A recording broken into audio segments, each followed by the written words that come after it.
Hello student, আজকে আমাদের routine অনুযায়ী এখন ক্লাস 12 অর্থাৎ দ্বাদশ শ্রেণীর শিক্ষাবিজ্ঞানের ক্লাস আছে। আর তোমরা যারা অনলাইন কোচিং ক্লাস করছো আমার কাছে, তোমরা জানো যে একদিন তোমাদের প্রশ্ন উত্তর আলোচনা করা হয়, একদিন টেক্সট বইটা পড়ানো হয়। আগের ক্লাসে তোমাদের প্রশ্ন উত্তর আলোচনা করেছি, আজকে টেক্সট বইটা আবার কিছুটা পড়াবো। আজকে তোমাদের 29 নম্বর পৃষ্ঠা থেকে 35 নম্বর পৃষ্ঠা পর্যন্ত পড়াবো।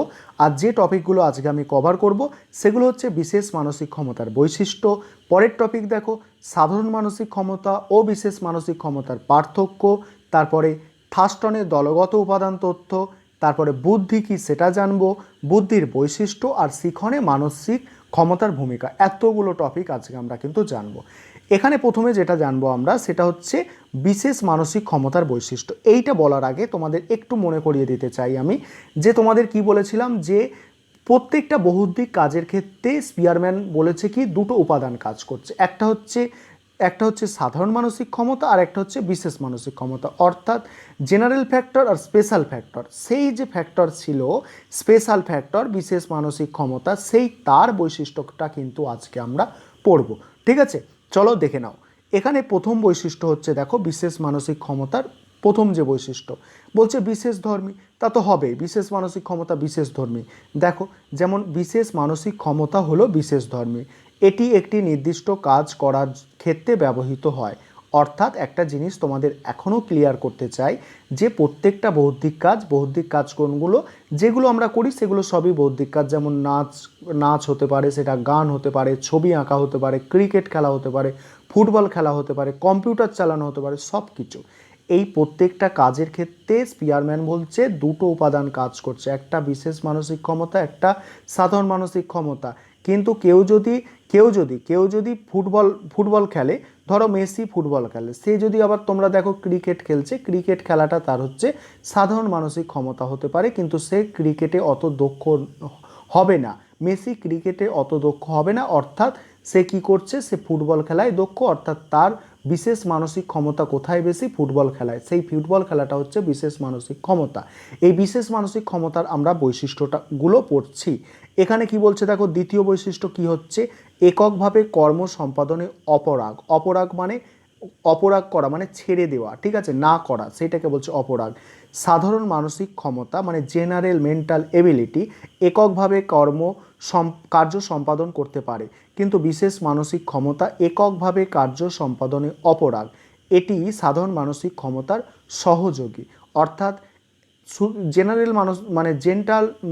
জেনারেল মেন্টাল এবিলিটি যেটা আছে সাধারণ মানসিক ক্ষমতা, সেটা এককভাবে কাজ করতে পারবে, কিন্তু বিশেষ মানসিক ক্ষমতা এককভাবে কাজ করতে পারবে না, সেক্ষেত্রে সাধারণ মানসিক ক্ষমতারও প্রয়োজন হবে। তারপরে কি আছে দেখো, সংখ্যায় অগণিত। এখানে পরের বৈশিষ্ট্য হচ্ছে বিশেষ মানসিক ক্ষমতার সংখ্যায় অগণিত। এখানে কি বলা হচ্ছে, বিভিন্ন কর্মের জন্য নানা প্রকৃতির মানসিক ক্ষমতার প্রয়োজন হয়। বৈচিত্র্যপূর্ণ জগতে বহুমুখী কার্য সম্পাদনের ক্ষেত্রে বিশেষ মানসিক ক্ষমতার প্রয়োজন হয়ে পড়ে। তাই বিশেষ মানসিক ক্ষমতার সংখ্যা অগণিত। উদাহরণস্বরূপ বলা যায়, সেতারে নৈপুণ্যতা অর্জনের জন্য সাধারণ মানসিক ক্ষমতার সঙ্গে সেতার বাজানোর বিশেষ মানসিক ক্ষমতার প্রয়োজন। আবার উপন্যাস লেখার জন্য সাধারণ মানসিক ক্ষমতার সঙ্গে উপন্যাস লেখার বিশেষ মানসিক ক্ষমতার প্রয়োজন। তারপরে হচ্ছে দেখো সঙ্গবদ্ধতা। এখানে কি বলা হচ্ছে দেখো, বলছে রসে গন্ধে ভরা নানা রূপের এই জগতে এমন অনেক কর্ম করতে হয় যেগুলি সম্পাদনের ক্ষেত্রে একাধিক বিশেষ মানসিক ক্ষমতার প্রয়োজন হয়। তখন সাধারণ মানসিক ক্ষমতার সঙ্গে সহযোগী হয় একাধিক মানসিক শক্তি সঙ্গবদ্ধভাবে কর্মটি সম্পাদন করে থাকে। তখন কি বলছে দেখো, এটা বলছে তখন সাধারণ মানসিক ক্ষমতার সঙ্গে সহযোগী হয়ে একাধিক মানসিক শক্তি সঙ্গবদ্ধভাবে কর্মটি সম্পাদন করে থাকে। যেমন দেখো, বাউল সঙ্গীতের ক্ষেত্রে সাধারণ মানসিক ক্ষমতার সঙ্গে একতারা যন্ত্র সঞ্চালনের বিশেষ ক্ষমতা, সহযোগী যন্ত্রাদির বাদ্য সম্বন্ধে বিশেষ ধারণা, বাচনিক ক্ষমতা, রসবোধের ক্ষমতা প্রভৃতি পারস্পরিক সঙ্গবদ্ধতায় সঙ্গীত সুললিতভাবে ফুটে ওঠে। তারপরে দেখো পেশাগত সাফল্য। বলছে মানুষ কর্মময় জীবনে কৃতকর্মের ফসল ঘরে তুলে জীবন পথে এগিয়ে চলে, তার পেশাগত সাফল্যের জন্য বিশেষ মানসিক ক্ষমতা প্রয়োজন। যেমন শিক্ষকতা পেশায় নিযুক্ত ব্যক্তির সাফল্যের ক্ষেত্রে সাধারণ মানসিক ক্ষমতার সঙ্গে শিক্ষণ সম্বন্ধীয় বিষয়ে বিশেষ দক্ষতা আবশ্যক। পরের পয়েন্ট কি আছে? অর্জিত ক্ষমতা। এখানে কি বলা হচ্ছে দেখো, বিশেষ মানসিক ক্ষমতা প্রশিক্ষণের মাধ্যমে অর্জিত হয়। এই বলছে এই অর্জিত ক্ষমতাই বিশেষ বিশেষ ক্ষেত্রে মানুষের দুর্গম পথকে কি করে? সুগম করে। তারপরে কি বলা হচ্ছে পরের পয়েন্ট দেখো, এখানে 6টা পয়েন্ট পড়লেই হবে, ঠিক আছে? বিশেষ মানসিক ক্ষমতা তোমরা 6টা পয়েন্ট মনে রাখবে। কেউ চাইলে আরও কয়েকটা পয়েন্ট তোমরা পড়ে নিতে পারো, ঠিক আছে? দেখে নাও, আরও কয়েকটা পয়েন্ট তোমরা পড়ে নিতে পারো, নইলে 6টা পয়েন্টই পড়বে, হয়ে যাবে। এখানে তারপরে যেটা আছে, এটা আমি আগে তোমাদের প্রশ্ন উত্তরের ক্লাসে আলোচনা করেছি, সাধারণ মানসিক ক্ষমতা আর বিশেষ মানসিক ক্ষমতার ক্ষেত্রে পার্থক্য যেটা, অর্থাৎ এই দুটোর মধ্যে কি ডিফারেন্স আছে। খুব সহজ, এটা একবার তোমরা দেখবে। সাধারণ মানসিক ক্ষমতা বা বুদ্ধি হলো সাধারণধর্মী, ওটা হচ্ছে বিশেষধর্মী। তারপর সাধারণ মানসিক ক্ষমতা একক ক্ষমতা, এটি সকল প্রকার কার্যে অপরিহার্য, মানে একা কাজ করতে পারে এবং সব কাজের ক্ষেত্রে সেটা লাগে। আর বিশেষ মানসিক ক্ষমতা হচ্ছে সংখ্যায় হচ্ছে বহু, অনেক।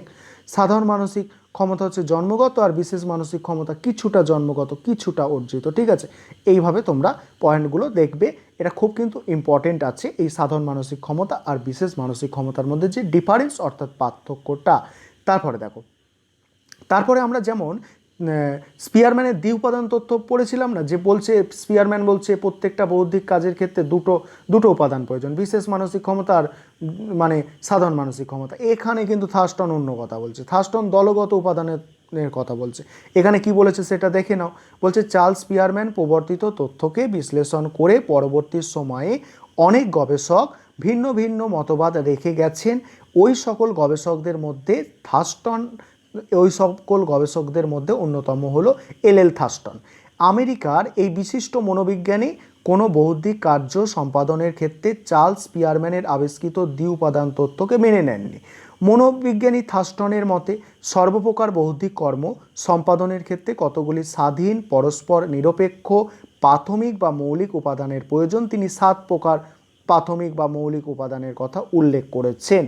এবারে দেখো 7টা কি উপাদান, এটা খুব ইম্পর্টেন্ট আছে, ঠিক আছে? থার্স্টন যে 7টা উপাদানের কথা বলেছে, এক হচ্ছে স্মরণক্রিয়া অর্থাৎ মনে রাখার যে ব্যাপার সেটা, যেটাকে সংকেতে এম দিয়ে চিহ্নিত করেছে। এই ইংরাজি নামগুলোর প্রথম অক্ষরগুলো এরা নিয়েছে, অর্থাৎ প্রথম লেটারগুলো নিয়েছে। যেমন মেমোরির থেকে এম লেটারটা নিয়েছে, এই করে মানে স্মরণক্রিয়াকে এম দিয়ে চিহ্নিত করেছে। স্থান প্রত্যক্ষণের ক্ষমতা, ঠিক আছে? স্থান প্রত্যক্ষণের ক্ষমতাকে এস লেখা হয়েছে। সংখ্যা সংক্রান্ত ক্ষমতা, যুক্তি করার ক্ষমতা, ভাষা বোধের ক্ষমতা, শব্দের সাবলীলতা, তারপরে প্রত্যক্ষণমূলক ক্ষমতা। আর দেখো এই 7টার কথা বলেছে। এবারে একটা ছবি দিয়ে দিয়েছে, দেখো এখানে কটা কাজ আছে, দেখো এখানে তোমাদের একটু ভালো করে বুঝতে হবে। এখানে দেখো এইটা হচ্ছে 1 নম্বর বৃত্ত, এইটা 1 নম্বর বৃত্ত। তারপরে দেখো এইটা হচ্ছে আমাদের 2 নম্বর বৃত্ত, আর এইটা হচ্ছে আমাদের দেখো 3 নম্বর বৃত্ত। এখানে এই যে 3টে বৃত্ত তোমাদের আছে, ঠিক আছে?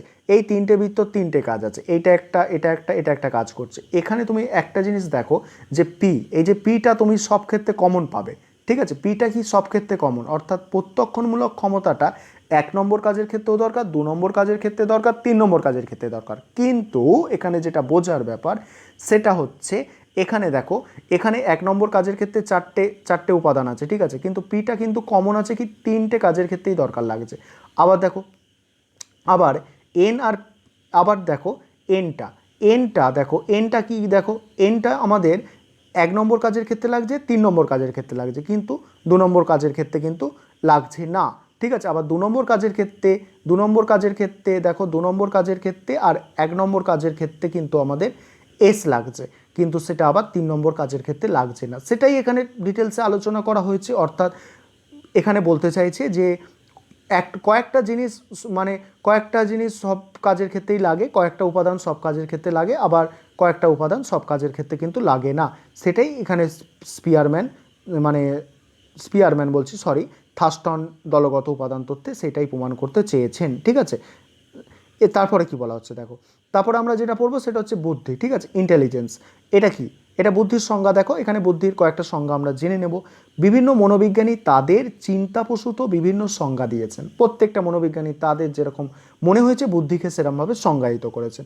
প্রথমে মনোবিজ্ঞানী স্টান কি বলেছে দেখো, বুদ্ধি হলো জীবনের নতুন সমস্যাবলী এবং পরিস্থিতি সমূহের সঙ্গে অভিযোজন করার ক্ষমতা।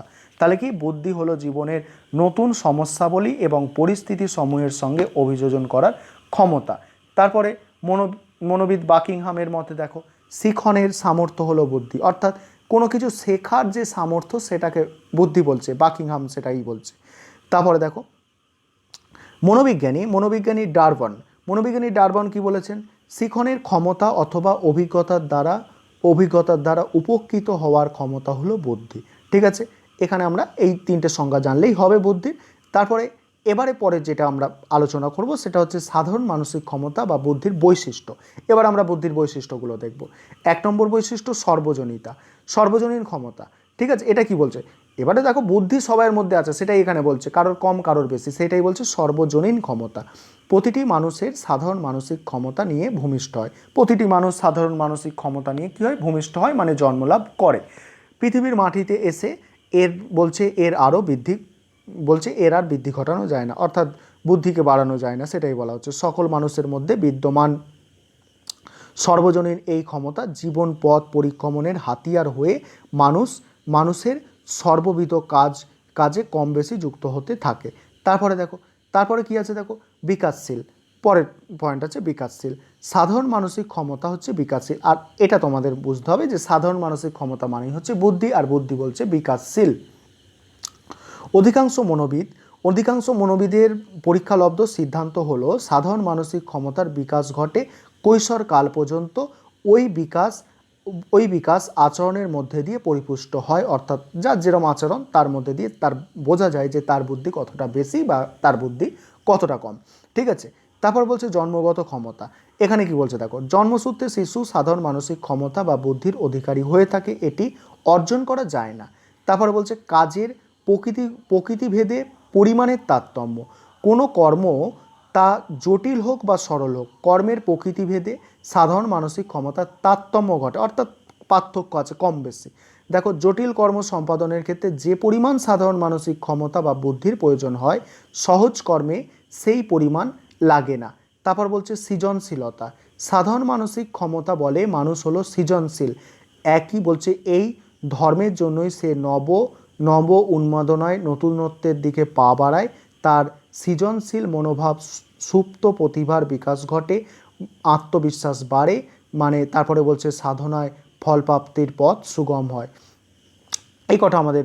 তারপরে দেখো আর কয়েকটা পয়েন্ট দেখো, স্বাতন্ত্র কি বলছে, স্বাতন্ত্রতা হলো জীবনের অন্যতম বৈশিষ্ট্য। এই বৈশিষ্ট্যের জন্য ব্যক্তিতে সাধারণ মানসিক ক্ষমতা বা বুদ্ধির পার্থক্য দেখা যায়। এর ফলে দেখা যায় একই কর্মে ভিন্ন ভিন্ন ব্যক্তির মধ্যে কর্মের নৈপুণ্যের ব্যবধান, অর্থাৎ অনেক মানুষ একই কাজ বিভিন্নভাবে করে থাকে, সেটাই বলা হচ্ছে। এখানে মূর্ত বুদ্ধি আর বিমূর্ত বুদ্ধি, এটা কি জিনিস দেখো, সাধারণ মানসিক ক্ষমতা বা বুদ্ধির দ্বারা সমস্ত বৌদ্ধিক কাজ সম্পাদিত হয়। এই মানসিক ক্ষমতা কখনো মূর্ত চিন্তন আবার কখনো বিমূর্ত চিন্তনের মাধ্যমে পরিপুষ্ট হয়। যখন মূর্ত চিন্তনের মাধ্যমে পরিপুষ্ট হয় তখন তাকে মূর্ত বুদ্ধি বলে, আবার যখন বিমূর্ত চিন্তনের মাধ্যমে পরিপুষ্ট হয় তখন তাকে বিমূর্ত বুদ্ধি বলে। তারপরে পয়েন্ট বলছে দেখো, বৃত্তিগত সফলতা। মানুষকে অন্ন বস্ত্র সহ যাবতীয় চাহিদা মেটাতে বৃত্তিগত দিকে অংশ নিতে হয়। বৃত্তিগত মানে জানো কাজ, ঠিক আছে। সাধারণ মানসিক ক্ষমতা বা বুদ্ধি মানুষকে বৃত্তিগত বা পেশাগত সাফল্য এনে দেয়। বৃত্তি নির্বাচনের ক্ষেত্রে সাধারণ মানসিক ক্ষমতা বা বুদ্ধির দিকে লক্ষ্য রেখে নির্বাচন করা বাঞ্ছনীয়। তারপরে দেখো, এবারে আর বৈশিষ্ট্য ওখানে পড়ার দরকার নেই। এবারে পরের পয়েন্ট যেটা আছে দেখো, শিখনে মানসিক ক্ষমতার ভূমিকা। এখানে কি বলা হচ্ছে দেখো, শিখনে মানসিক ক্ষমতার ভূমিকাটা কি জিনিস সেটা একটু বুঝে নাও। বলছে শিক্ষাক্ষেত্রে শিক্ষার্থীর মানসিক ক্ষমতার গুরুত্ব অপরিসীম। মানসিক ক্ষমতা একটি বিমূর্ত ধারণা যা জীবনের সঙ্গে তাৎপর্যপূর্ণভাবে যুক্ত। বিজ্ঞানসম্মত পদ্ধতিতে বুদ্ধি পরিমাপযোগ্য, তাই শিক্ষক পরীক্ষার্থীর বুদ্ধাঙ্কর ইংরাজি কথা হচ্ছে আইকিউ, যেটা তোমরা বারবার শুনে থাকো। এখানে একটু বোঝো যে যার আইকিউ বেশি তাকে একরকম সিলেবাস, তাকে একরকম শিক্ষা দিতে হবে, যার আইকিউ কম তাকে আলাদা রকম সিলেবাস, আলাদা রকম শিক্ষার ব্যবস্থা করতে হবে, সেটাই এখানে লেখা আছে দেখো। বলছে শিক্ষা ব্যবস্থা পরিচালনা করতে পারেন যেমন উচ্চ বুদ্ধাঙ্ক বিশিষ্ট শিক্ষার্থীদের জন্য যে শিক্ষা পরিকল্পনা গ্রহণ করা হবে নিম্ন বুদ্ধাঙ্ক বিশিষ্ট শিক্ষার্থীদের জন্য সেই শিক্ষা পরিকল্পনা গ্রহণ করা চলবে না, কারণ উভয় শ্রেণীর মধ্যে গুণগত মাত্রার পার্থক্য বিদ্যমান। উচ্চ বুদ্ধাঙ্ক বিশিষ্ট শিক্ষার্থীরা যে সময়ে কোনো নির্দিষ্ট পাঠ্যক্রম আয়ত্ত করতে সক্ষম হবে, নিম্ন বুদ্ধাঙ্ক বিশিষ্ট শিক্ষার্থীরা সেই সময় করে উঠতে কি পারবে না। এখানে কি বলা হচ্ছে দেখো, এখানে বলছে অগ্রগতিতে বুদ্ধাঙ্কের প্রভাব। বুদ্ধাঙ্কের সঙ্গে শিক্ষার অগ্রগতি বা পশ্চাৎগতির সম্পর্ক আছে, ঠিক আছে। সেটা আমরা নিম্নে কয়েকটা পয়েন্ট দিয়ে আলোচনা করে বুঝবো। যে 70-এর নিচে যদি কারোর বুদ্ধাঙ্ক অর্থাৎ আইকিউ লেভেল কারোর যদি 70-এর কম থাকে, তাহলে কি 11-12 বছর বয়স পর্যন্ত কি প্রথম শ্রেণীতেই থাকতে হবে, ঠিক আছে। সে খুব জোর সে ক্লাস 4 অর্থাৎ চতুর্থ শ্রেণী পর্যন্ত যেতে পারবে। আবার যদি কারোর বুদ্ধাঙ্ক অর্থাৎ আইকিউ লেভেল 70 থেকে 85-র মধ্যে হয়ে থাকে, সে তাহলে কি গড় বয়স কমপক্ষে 2-3 বছরের বড় হবে। এদের ক্ষেত্রে শিক্ষা শেষের সীমা হচ্ছে অষ্টম শ্রেণী পর্যন্ত, খুব জোর তারা অষ্টম শ্রেণী পর্যন্ত পড়তে পারবে, তবে বেশিরভাগ ক্ষেত্রে পঞ্চম থেকে ষষ্ঠ শ্রেণী পর্যন্ত পড়ে থাকে। তারপর আবার যদি কারোর আইকিউ লেভেল যদি 85 থেকে 115-র মধ্যে হয়, তাহলে মাধ্যমিক পরীক্ষায় উত্তীর্ণ হতে পারে। অবশ্য এদের স্নাতক পর্যন্ত পড়াশোনা করতে পারবে না, ঠিক আছে। আবার 115-র বেশি বুদ্ধাঙ্ক থাকলে, আইকিউ লেভেল বেশি থাকলে সে ভালোভাবেই কলেজ পাস করে যেতে পারবে, সেটাই এখানে বলা হচ্ছে। তারপরে দেখো বলছে দলভিত্তিক শিক্ষায় বুদ্ধাঙ্কের গুরুত্ব। বলছে শিক্ষণ প্রক্রিয়া ফলপ্রসূ করতে হলে দলভিত্তিক শিক্ষা ব্যবস্থা অভিপ্রেত, দল গঠন করে শিক্ষা দিতে হবে। তবে দল গঠনের ক্ষেত্রে বুদ্ধাঙ্ক কেন্দ্রিক দল গঠন করতে হবে, অর্থাৎ আইকিউ লেভেলগুলো একটু দেখে নিতে হবে যে একটা দল তৈরি করা হবে, তাদের মধ্যে যেন আইকিউ লেভেলটা সেম থাকে, সেটাই বলা হচ্ছে। সমান মানসিক ক্ষমতা সম্পন্ন শিক্ষার্থীদের একই দলে রাখতে হবে, কারণ একই দলভুক্ত শিক্ষার্থীদের প্রকৃতিগত দিকের ওপর ভিত্তি করে শিক্ষা পরিকল্পনা রচনা করলে সে শিক্ষা ফলপ্রসূ হয়। তারপর ব্যক্তিগত বৈষম্যের হার কম থাকায় স্তরভিত্তিক শিক্ষার্থীদের জীবন বিকাশের সাফল্য পরিলক্ষিত হয়। এক্ষেত্রে শিক্ষকের বিচক্ষণতা ও কর্মনৈপুণ্যের ওপরে দলভিত্তিক কর্ম সাফল্য বহুলাংশে নির্ভরশীল।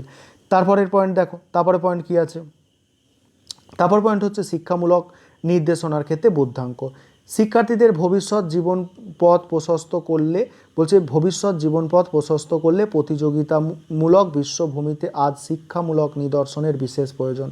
বলছে শিক্ষার্থীর ভবিষ্যৎ জীবনের পথ প্রশস্ত করতে হবে, প্রতিযোগিতামূলক বিশ্বভূমিতে আজ শিক্ষামূলক নির্দেশনার বিশেষ প্রয়োজন আছে, ঠিক আছে।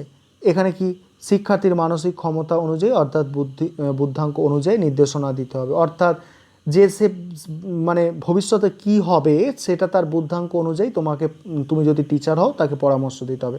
অর্থাৎ সে যদি ভালো ডাক্তার হতে গেলে কি করতে হবে, ডাক্তার হতে গেলে, ইঞ্জিনিয়ার হতে গেলে তাকে সায়েন্স নিয়ে পড়তে হবে। কিন্তু তুমি যদি সে সাধারণ তার মানসিক বুদ্ধাঙ্ক লেভেল অর্থাৎ আইকিউ লেভেল যদি খুব কম হয়, সে হয়তো কোনো অঙ্কই পারছে না, অর্থাৎ ক্লাস 7-8-এর অঙ্কই পারছে না, সে কি কখনো ডাক্তার হতে পারবে? যদি আইকিউ লেভেল 70 বা তারও কম থাকে, তাহলে সে কি কখনো ডাক্তার হতে পারবে? তাহলে তাকে সেই পরামর্শ দেওয়া উচিত নয় যে তুমি ডাক্তার হবে, ভালো করে পড়াশোনা করো, এইভাবে পড়াশোনা করো, এটা নয়। সে যে কাজটা করতে পারবে তাকে সেই কাজটা তার আইকিউ লেভেল অনুযায়ী কিন্তু পরামর্শ দেওয়া উচিত, সেটাই এখানে বলা হচ্ছে। তারপরে বলছে বৃত্তি নির্দেশনার ক্ষেত্রে বুদ্ধাঙ্ক, অর্থাৎ বৃত্তি কি কাজ। যেমন শিক্ষার ক্ষেত্রে আইকিউ লেভেলটা দেখতে হবে, তেমন কোনো কাজের ক্ষেত্রে পরামর্শ দেওয়ার আগেও তার বুদ্ধাঙ্কটা দেখতে হবে, অর্থাৎ আইকিউ লেভেলটা দেখতে হবে। অর্থাৎ তার বুদ্ধাঙ্ক যেমন সেই রকম অনুযায়ী তাকে বৃত্তি নির্দেশনের ক্ষেত্রে গুরুত্ব দিতে হবে, কারণ কঠিন কাজের ক্ষেত্রে, কঠিন যেসব কর্ম আছে বা কঠিন কাজ আছে, সেক্ষেত্রে আইকিউ লেভেল বেশি হওয়ার দরকার আছে। এই ছিল আজকের ক্লাসের আলোচনা, ঠিক আছে।